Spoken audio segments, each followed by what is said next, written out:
ഒന്നുകൂടി അവിടേക്ക് നോക്കി ഗേറ്റ് പൂട്ടി കുളത്തിട്ടിട്ട് തിരിച്ച് വീണ്ടും വന്നു. അപ്പം ആരോ എന്തോ എന്നുള്ള ഒരു നമ്മൾ വലിയ കാര്യമായിട്ടത് എടുത്തില്ല.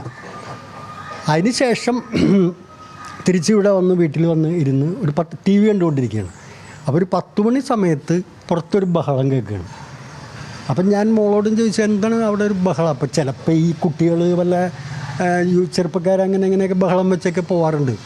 അപ്പോൾ അതുവല്ല ആണോ എന്ന് വിചാരിച്ച് ഞാൻ ചെന്ന് നോക്കുമ്പോൾ ഇവിടുന്ന് ഇറങ്ങിയായിട്ട് ചെല്ലുന്ന സമയത്ത് ഒരാൾ ബൈക്കിന് റോട്ടിൽ നിൽക്കുന്നുണ്ട്. ആൾ ഹെൽമെറ്റ് വെച്ചിട്ടുണ്ട്. പെട്ടെന്ന് എന്തോ ആക്രോശിക്കുന്നുണ്ട്. പുള്ളി എന്തൊക്കെയോ ഷൗട്ട് ചെയ്യുന്നുണ്ട്, ഇങ്ങനെ വിളിച്ചു പറയുന്നുണ്ട്. അപ്പോൾ പെട്ടെന്ന് ഇയാൾ ആ കൂട്ടത്തിൽ മാങ്കൂട്ടത്തിൽ തൊട്ടാൽ തീർത്ത് കളയും എന്നൊക്കെ പറഞ്ഞു. ഞാൻ അങ്ങോട്ട് നീങ്ങുമ്പോഴേക്കും വീണ്ടും ബൈക്ക് എടുത്തിട്ട് ആൾ പോവുകയാണ് ചെയ്തത്. ഇതാണ് സംഭവം ഉണ്ടായത്. അപ്പോൾ രാത്രി തന്നെ പെട്ടെന്ന് എന്ത് ചെയ്യണം എന്ന് നമ്മൾ ആലോചിച്ചെങ്കിലും നമ്മുടെ സുഹൃത്തുക്കളും നമ്മുടെ ആളുകളെയൊക്കെ വിളിക്കണമെന്ന് വിചാരിച്ചെങ്കിലും പിന്നെ അത്രയും സമയമായതുകൊണ്ട് ആരെയും ലേറ്റ് ആയതുകൊണ്ട് ആരെയും വിളിച്ചില്ല. വിളിക്കാതെ നേരം വെളുത്തപ്പോൾ നമ്മുടെ സുഹൃത്തുക്കളായിട്ട് പങ്കുവച്ചപ്പോൾ ഉടനെ തന്നെ സ്റ്റേഷനിൽ പരാതിപ്പെടണം, ഗൗരവമുള്ള വിഷയമാണ്, ഭീഷണിപ്പെടുത്തി വധഭീഷണി പോലെയുള്ള രീതിയിലാണ് സംസാരിച്ചിരിക്കുന്നത് എന്ന് പറഞ്ഞു. അങ്ങനെ ഇന്നിപ്പോൾ രാവിലെ പറവൂർ CIക്ക് പരാതി കൊടുത്തിട്ടുണ്ട്. പരാതിയിൽ അവർ പോലീസ് അന്വേഷണം നടത്തിക്കൊണ്ടിരിക്കുകയാണ്. രണ്ട് പേരാണ് എന്ന് ഉറപ്പാണ്. അത് 2 പേരാണെന്നാണ് നമ്മുടെ ഊഹം. കാരണം വ്യക്തമായിട്ട് നമ്മൾ കാണുന്നില്ല. അതെ, 2 പേരാണെന്നുള്ളതാണ് നമ്മൾ മനസ്സിലാക്കുന്നത്. കാരണം രൂപത്തിലും എല്ലാത്തിലും 2 വ്യത്യാസമുണ്ട്. അപ്പോൾ 2 പേരാണെന്നാണ് നമ്മുടെ ഒരു നിഗമനം.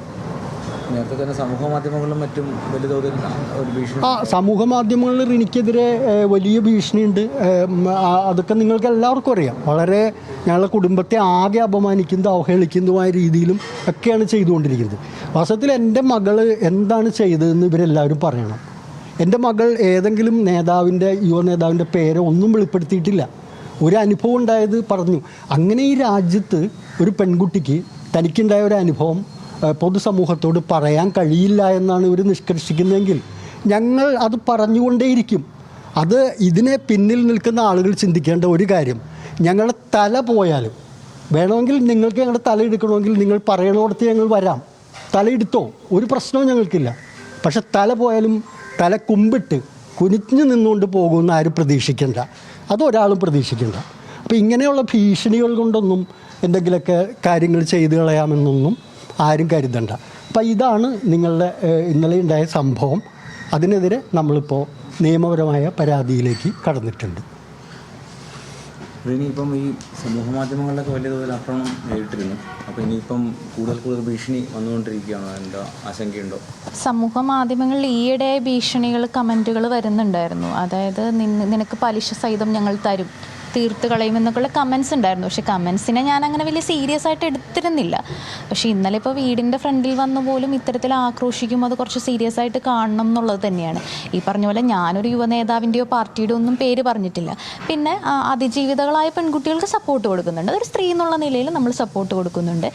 ഞാനങ്ങനെ പൊതുരംഗത്തൊക്കെ നിൽക്കാൻ ഇഷ്ടപ്പെടുന്ന ഒരു വ്യക്തി കൂടിയാണ്. അപ്പോൾ ആ രീതിയിൽ ഇനിയും സ്ത്രീകൾക്കുള്ള സപ്പോർട്ട് നമ്മൾ കൊടുക്കും. അതിൻ്റെ പേരിൽ ഇപ്പം ഞാൻ കാരണമൊന്നും അല്ലല്ലോ ഈ പരാതി ഒന്നും വന്നിരിക്കുന്നത്. അതൊക്കെ അയാളുടെ അവരുടെ വ്യക്തിപരമായ കാര്യങ്ങളാണ്. പക്ഷെ നമ്മൾ ഒരു സപ്പോർട്ട് കൊടുക്കുന്നുണ്ട്. ആ സപ്പോർട്ട് ഇനിയും ഉണ്ടാവും. അതിൻ്റെ പേരിൽ ഭീഷണിപ്പെടുത്തിയൊന്നും അങ്ങനെ മാറ്റാൻ കഴിയുമെന്നുള്ള ഒരു വ്യാമോഹം വേണ്ട. അങ്ങനെയൊന്നും ഭയക്കുന്ന ഒരു വ്യക്തിയല്ല ഞാൻ ഉള്ളതാണ്. ഇതിങ്ങനെ ഏതെങ്കിലും ഒരു വ്യക്തികൾ സ്വയം വന്ന് ഭീഷണിപ്പെടുത്തുന്നതാണോ, അതോ അതിന് പിന്നിൽ ആരെങ്കിലും ഉണ്ട് എന്ന് സംശയിക്കുന്നുണ്ടോ? അതിനെക്കുറിച്ച് വ്യക്തതയില്ല. അതൊരു വ്യക്തമായൊരു കാര്യമല്ലല്ലോ, നമുക്ക് ആ രീതിയിൽ പറയാൻ കഴിയില്ല. ഇതിപ്പോൾ ആരാണോ എന്താണെന്നോ നമുക്ക് വ്യക്തതയില്ല. പക്ഷേ സ്വാഭാവികമായിട്ടും ഇത്തരം പ്രവണതകൾക്ക് പിന്നിൽ നമ്മൾ സംശയിക്കേണ്ട ഒരു കാര്യം, കൂടുതൽ ആളുകൾ പുറത്തു വരാതിരിക്കുക, ആരും ഇനി മിണ്ടാതിരിക്കുക എന്നുള്ളൊരു അപ്പോൾ ആ പരാതി പറഞ്ഞ ഒരാൾ അല്ലെങ്കിൽ ആ രീതിയിൽ എന്തെങ്കിലും സംസാരിച്ച ഒരാളെ തട്ടിക്കളയും, തീർത്തു കളയും എന്നുള്ള ഭീഷണിയൊക്കെ. റിനി ആൻ ജോർജും അച്ഛനുമാണ് മാധ്യമങ്ങളെ കണ്ടത്. കൃത്യമായ നിലപാട് വ്യക്തമാക്കുകയാണ് പിതാവ് എന്നതാണ് ഏറ്റവും പ്രധാനപ്പെട്ട കാര്യം. റിനിക്കൊപ്പം നിൽക്കുകയാണ്. ഭീഷണി കൊണ്ട് ഇനി ഇങ്ങോട്ട് വന്നാൽ അത് വിലപ്പോവില്ല എന്ന് കൂടി അവർ വ്യക്തമാക്കുകയാണ്. നമ്മൾ